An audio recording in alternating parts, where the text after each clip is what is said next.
प्यारे दोस्तों, मैं आज कुछ माँ के हवाले से कुछ कहने जा रहा हूँ जो कि आपके रोंगटे खड़े कर देंगे और आप लोगों को अगर माँ से जितना भी प्यार है आप लोग को फीकी पड़ने लगेगी। सो दोस्तों, आज माँ के हवाले से कुछ कहने जा रहा हूँ जो कि आप लोगों को अगर एक शख्स था जो कि अपने माँ के लिए कुछ ऐसा गलती कर दिया, उसकी माँ ने इस तरह से उनको बद्दुआएँ दी कि उनके जिस्म जो है सो सड़ गल के ख़त्म हो गया। सो दोस्तों, ये सच्ची वाक़या है और सच्ची हिकायत है, आप लोगों को इसे गौर से सुननी चाहिए।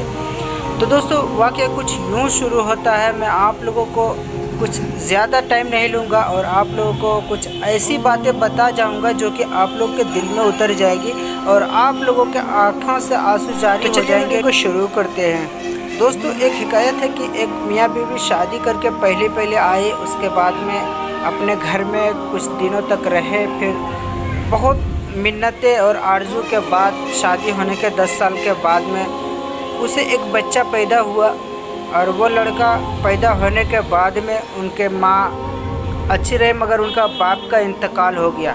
उनके बाप का इंतकाल होने के बाद में उनके माँ अकेली पड़ गई। अपने बच्चे की परवरिश करने में बहुत ही ज़्यादा दिक्कतें हो रही थी, मगर किसी तरह से माँ है ना, माँ के दिल बहुत ही रहम वाली होती है और अपने बच्चे को पालने के लिए, अपने बच्चे को खुश रखने के लिए वो कोई भी हद तक गुजर जाती है। और अपनी कितना भी मुश्किलें झेलनी पड़े, मगर माँ तो माँ होती है।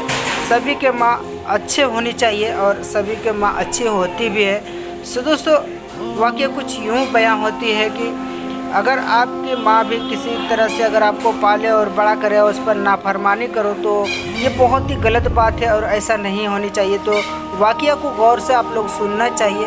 तो चलिए वाक़या को कंटिन्यू करते हैं। जैसा कि आप लोगों ने सुना है कि एक माँ का बहुत दिनों के बाद, बहुत आरज़ू और मिन्नतें के बाद में एक लड़का पैदा हुआ और उनके अब्बा का इंतकाल हो गया। इंतकाल होने के बाद में क्या हुआ, किसी तरह से माँ ने उसकी परवरिश की और वो बच्चा बहुत ही कुंजहन था और अपने पढ़ाई में बिल्कुल भी मन नहीं लगता था उसको, और पढ़ाई लिखाई उससे दूर ही रहना बिल्कुल ही पसंद रहता था वो लड़के को।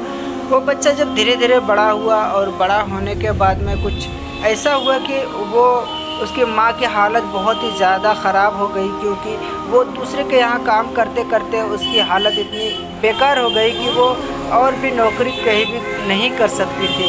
सो दोस्तों, उसके बेटा जब धीरे धीरे बड़ा होने लगा तो माँ को थोड़ा आशा आया, दिल में महसूस हुआ कि मेरा बच्चा तो थोड़ा थोड़ा बड़ा होने लगा है और बड़ा हो गया, समझ लीजिए कि 10 से 15 साल का हो गया। उसके बाद में उसकी माँ के उम्मीद हुई कि वो अपने बच्चे को अगर पढ़ नहीं रहा है तो कोई काम में ही लगा देते हैं, थोड़ा मुश्किल आसान हो जाएगी।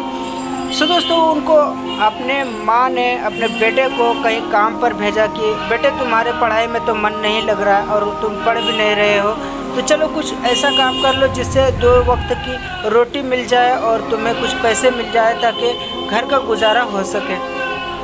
तो दोस्तों, ऐसा हुआ कि वो लड़का अपने काम से निकल गया और कहीं काम के तलाश में चला गया और वहाँ पर वो अपना काम ढूंढने लगा। उधर से घूम के आया और माँ से बोला, माँ बहुत ज़ोर से भूख लगी है, नौकरी आज कहीं भी नहीं मिला है, तो हम आज अब कल ट्राई करेंगे और कल आप देखेंगे कि क्या होता है, कल नौकरी ढूंढेंगे। सो दोस्तों, कल भी उसी तरह सुबह का नाश्ता किया और घर से निकल गया नौकरी की तलाश में। तो नौकरी में इस तरह से घूमते घूमते कहीं भी उसको नौकरी तो नहीं मिला, मगर उनको दोस्ती हो गया किसी लड़के से। 4 लड़के रोडों में बैठे हुए रहते थे, चबूतरे पे कहीं भी, और उनसे दोस्ती हो गई। यानी कि ख़राब किस्म के लड़के थे और उनको कुछ भी काम करना नहीं रहता था, बस इधर उधर गलियों में फिरा करते थे। तो दोस्तों, वो लड़का के संगत में पड़ गया और माँ के पास में घर आया और बोला कि आज भी नौकरी नहीं मिली है। फिर सुबह गया नाश्ता करके, उसके बाद में वो सब दोस्तों के साथ में घुल मिल गया और इसकी आदत बहुत ही ज़्यादा ख़राब होने लगी।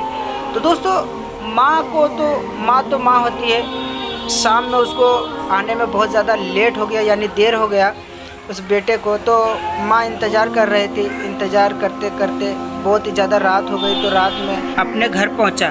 माँ बोली, बेटा तुम इतने रात में आए हो, तुम्हें पता है कि तुम्हारी माँ घर में अकेली रहती है और तुम इतने लेट से आते हो और काम बहुत ही ज़्यादा हो गया था क्या, इसलिए तुम इतना लेट से आए हो। तो बोला नौकरी आज भी नहीं मिली है और मुझे खाना दो। तो बोली माँ ने कि तुमने नौकरी भी नहीं ढूंढी है, इतने दिन हो गया, उसके बाद में तुम अभी खाना मांग रहे हो, तुम्हें पता है अभी तक मैंने खाना नहीं खाई है। बेटा बोला कि तुम खाओ या मत खाओ, मुझे खाना दो पहले।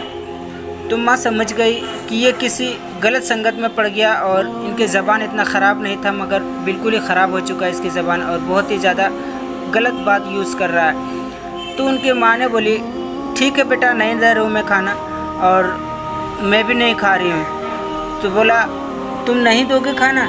इतने में बेटे ने जूते उतार कर और माँ को फेंक के मारी।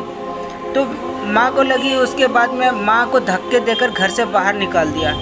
माँ को घर से बाहर निकालने के बाद में वो बेटा अपने घर में रहने लगा, खाने पीने लगा और माँ इधर उधर भटकने लगी। इंतज़ार कर रही थी कि वो उनका बेटा कभी बुलाए उनको, लेकिन कभी नहीं बुलाया और माँ की तरफ मुड़ के भी नहीं देखा। वो माँ जो हमेशा उनके लिए दुआ करते थे अपने बेटे के लिए, आज वो बद्दुआ कर दी, उनके मुंह से बद्दुआ निकल गई है कि जिस तरह से मुझे आज दर्द हो रहा है, इससे भी अल्लाह तू कबूल कर ले इस बात को कि इसी तरह से उनको भी दर्द होना चाहिए। सो दोस्तों, वाक़या कुछ ऐसा हुआ है कि माँ तो चली गई मगर वो बेटा था जो शादी कर लिया। शादी करने के बाद में कुछ यूँ हुआ कि वो उसकी बीवी आई, उसके बाद में कुछ रहन सहन हुआ। फिर थोड़े दिनों बाद यानी कि 3 से 4 महीने के बाद में ऐसा हुआ कि उनके पाँव में बहुत ही ज़्यादा दर्द होने लगे और इतना दर्द होने लगे कि वो बर्दाश्त नहीं कर सकता, नाकाबिले बर्दाश्त उनकी दर्द होने लगी। सो दोस्तों, वो चला गया डॉक्टर के पास और डॉक्टर ने बोला कि तुम्हारे उंगली में इतना सूजा हुआ है, अंदर से कुछ बीमारी हो सकती है, तुम्हारी बीमारी और भी बढ़ सकता है, इसलिए तुम्हारा पैर का उंगली काटना होगा। तो दोस्तों, उसने तो सोचा कि पैर जाने से बढ़िया है, बीमारी और ज़्यादा बढ़िया है, बीमारी बढ़ने से और ज़्यादा अच्छा है कि हम पैर का उंगली ही कटवा लें। तो उसने उंगली कटवा ली। उसके बाद में घर चला गया और घर जाने के बाद में उसके पास में वो तो निकम्मा था, बिल्कुल ही काम नहीं करता था, कुछ भी पैसे वैसे भी नहीं कमाता था। तो अपने बीवी का भी गुजारा और अपने गुजारा अपने ससुराल यानी कि बीवी के मायके से होता था। तो कुछ इसी तरह से चलता रहा। चलते चलते फिर उसका क्या हुआ कि जो भी उंगली कटा हुआ था उसी पैर में और भी ज़्यादा ज़ख्म अंदर बढ़ने लगा, यानी कि गलने लगा अंदर से शरीर। और वो भी बोला डॉक्टर के पास, फिर दोबारा गया तो डॉक्टर ने बोला कि पैर काटना होगा और पैर काटोगे तभी तुम्हारी ज़िंदगी बचेगी, नहीं तो और ज़्यादा बीमार हो जाओगे तुम और जल्दी ही सड़ गल के ख़त्म हो जाओगे। तो उसने बोला कि ठीक है, कोई बात नहीं है, ये भी पैर काट दो और मुझे सही रहना चाहिए। तो वो इस तरह से उसकी बीवी ने देखी कि मेरे आने वाली ज़िंदगी में क्या हो सकती है, अपने फ्यूचर के बारे में सोची। तो उसको बहुत ही ज़्यादा घबराहट हुई कि मैंने शादी कर तो ली है, मेरे शौहर से तो कुछ भी होने वाला है नहीं, शौहर से तो मैं कुछ उम्मीद भी नहीं कर सकती। इसलिए उसने आगे पीछे सोचा। उसके बाद में वो बोली कि मुझे तलाक दे दो और वो अपने शौहर से तलाक ले लिया। वो लड़की तलाक लेकर और चली गई। तो दोस्तों, कुछ वाक़या यूँ होता है कि वो लड़का क्या किया, आखिर में वो भीख मांगने लगा और भीख मांगते मांगते उसकी बद्दुआएं लगी हुई इस तरह की ज़िंदगी में ख़त्म नहीं होती। इसलिए माँ की बद्दुआ या तो दुआ कभी खाली नहीं जाती और ज़िंदगी भर के लिए लग सकती है। आइंदा ऐसा नहीं करना है। वो हमेशा दुआ कर रहा था मगर माँ की दुआ कभी खाली नहीं जाती, ये तो पता ही है। तो कुछ ऐसा हुआ कि वो भी भीख मांगते मांगते उसके भी इंतकाल हो गया और माँ के साथ में इस तरह ज्यादती नहीं करना चाहिए।